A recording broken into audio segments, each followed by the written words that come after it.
Jesus, these lights are bright. God damn it. Did not expect that. Hello, fellow bookworms, it's me, Katie. I know, I'm still alive. I can barely believe it myself. And we have entered into the year of our Lord 2019.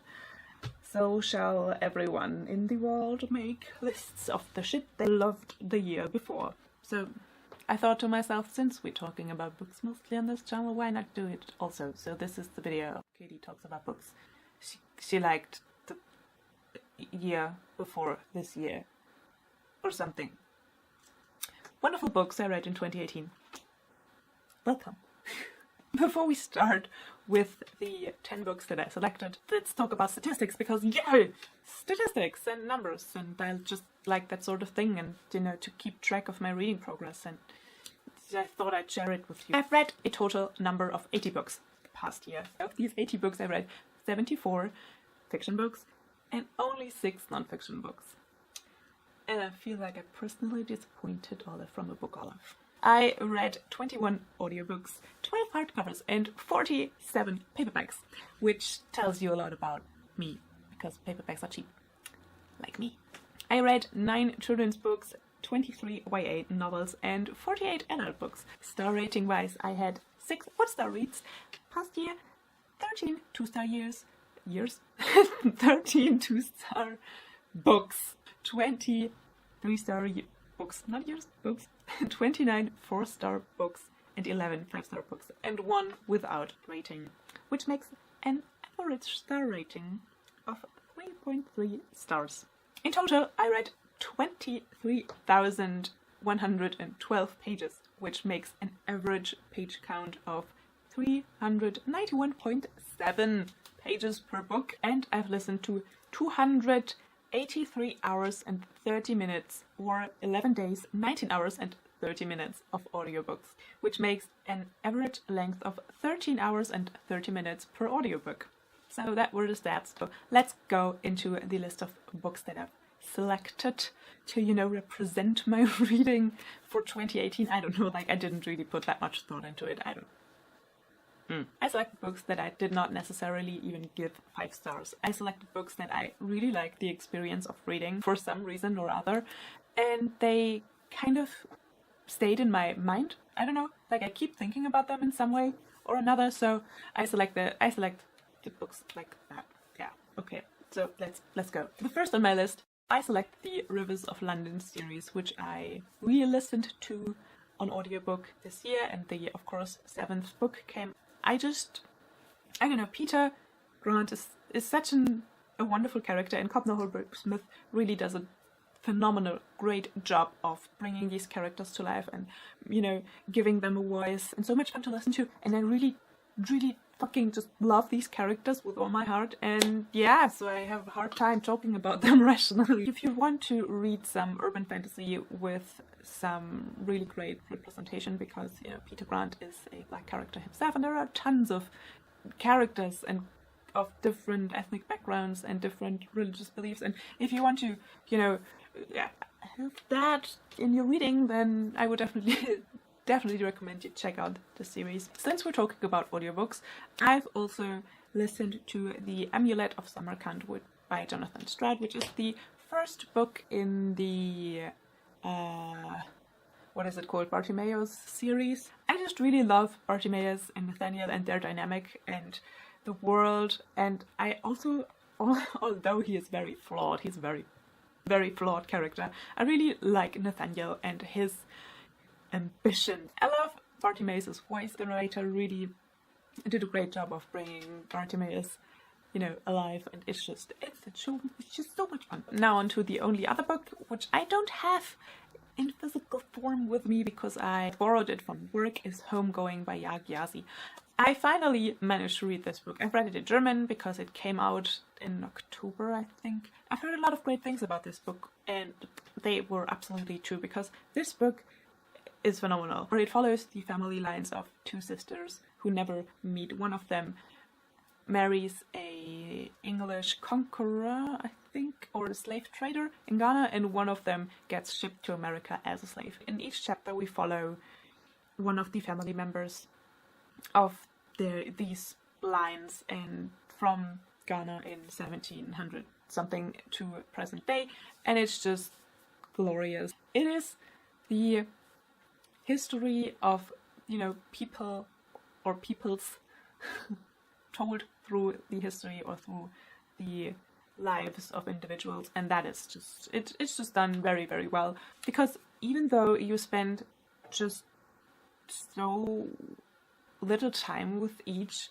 you know, person in each chapter, because you only have one chapter to meet that person, you really get a picture of their life and where they are at and their world that they live in and their character and how they deal with the problems that life throws at them. And it's really, really great, you guys. Speaking of great books, next up on the list, there's Deathless by Catherynne and Valente. So I've heard from a lot of people that when they first read this book, they thought, what the fuck did I just read? And that reaction is definitely justified, because there is so much in this book. This is the story of Maria Morevna, who is also a protagonist in one of Russia's most famous fairy tales. So it is about her falling in love with Kostya the Deathless, and also it is about the siege of Leningrad in World War II and the rise of the Soviet Union, and also is an exploration of a failing marriage, and also it is a reinterpretation of Russian mythology, and there is just so much in this book, and it's written so beautifully because it's Catherynne and Valente, and of course it is. I just loved it. It is great. I have never in my life read anything like this book, and yeah, it's just great. Another series that I chose, I know, I'm such a cheater, for this list is the Wayfarer series by Becky Chambers, which I read the first two books of. The first book is called The Long Way to a Small Angry Planet, and the second book is called A Closed and Common Orbit. In the first book, we meet the crew of the Wayfarer, a spaceship who is on its way to a small angry planet. You know, like it says in the title. And we meet these characters, and the book is really about them. It is not so much about the plot. Like, this is not a plotty book. This is a book about the characters and the exploration of empathy and of what different beings that are very, very different because they are alien species that just come together, and what makes them empathize with each other and their impact that they have on each other's lives. And it's just so fucking beautiful. I cried numerous times. And the second book is about two characters we very briefly meet in the first book that are kind of stuck with each other, and it's also about the history. Like, we get to know the history of this one character in particular, and we get to see this other character and how she, you know, deals with life. Yeah, and the problems that she has with, you know, her existence. And it's just very beautiful. And especially in this book, I found so much of my experience that I have with anxiety reflected in this book, which was kind of weird and unexpected, but hey, there you go. You find it in the weirdest places, and that's what books are for. Oh my god, I cannot wait for spring when the third book is being released in paperback and I can finally read it. Oh my god, yes! Okay, calming down. A book that I really, really enjoyed so much is Filter House by Nisi Shawl. The collection contains SFF stories, and I really, really enjoyed them. So in this collection, Nisi Shawl explores the themes of identity and growing up and, you know, different cultures meeting and different aspirations, you know, clashing with each other. And I just really, really enjoyed it. There are so many stories in this book that, you know, made me think about the world and the characters, and just they are so expertly crafted and so fun to read, and a lot of them are just so imaginative, and I just know all of them are just so imaginative, and some of them I just really, really wish someone, I don't know, made a movie out of them or a series. They are pretty incredible. If you want to read a damn good short story collection, I would definitely recommend you check out Filter House by Nisi Shawl. That's all I have to say about this book. Okay. Also, representation, like, what is it called? Diversity. Yes, in this book.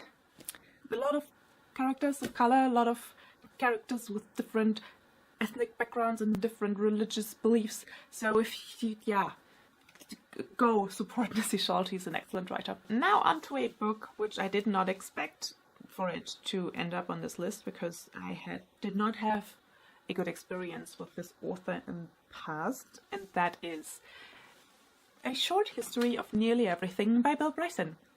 So I've read one of Bill Bryson's books before and I did not enjoy it at all, but I thought I'd give this book a chance. This is a non-fiction book talking about the history of science, basically. So like every science, from geology to math to physics to astrophysics to chemistry, like all of that jazz. So you'd think a book about the history of science is inherently prone to be the most boring book on planet Earth.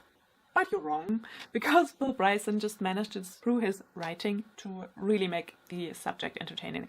Of course, you still learn a lot, and of course there's still so much information that sometimes it felt a little bit overwhelming for me. And sometimes I must confess I did not, take in all the facts the way that I wish I could have, because there were just so many facts. But I really enjoyed the way this book is written. It is very easy to follow, and you can just, learn about the world. We're almost there. On to the last 3 books, which were just great fucking reads. So this is a book that you probably would not have expected to end up on this list. I didn't either. It is Across a Star-Swept Sea by Diana Peterfreund. This is a YA romance. I just really enjoyed reading it. This is the story of Persis Blake, who is this flaky society party girl, or that's how she presents herself to the world. And at night she is a spy rescuing innocent prisoners from the neighboring island. Yeah, it's great. Okay, you guys, it's great. It's in a dystopian future, and I really enjoyed this book because of the main protagonist, Persis Blake. She is smart and beautiful and confident and courageous and empathetic, and it's just, she was just so great to read about. As a word from this book, with like their culture and society and just the way that I pictured it while reading, it just stuck with me. And sometimes when I'm, lying in bed and having trouble sleeping because I have anxiety and I'm always having trouble falling asleep, I just go back to this world and just, because it's just a nice thing to think about, okay? So it stuck with me. I don't think that this book is like expertly crafted, and there are some, flaws definitely from the writing and from the word building and stuff like that, but I still loved it, and it stuck with me, so it's on this list, I guess. I don't know. Speaking of books that, are on this list, I guess. Soulless by Gail Carriger. Or Carriger? Is it Carriger or Carriger? I don't know. Anyways, this is a romance novel set in Victorian London, but there are vampires and werewolves and people that are called Soulless, which is our main protagonist, Alexia. Is it Alexis or Alexia? It's Alexia. And she, accidentally kills a vampire in self-defense, and there's a mystery about the vampires and sinister things are afoot, and there's also this handsome werewolf lord who is like definitely in love with her, and she's definitely in love with him, but they are kind of,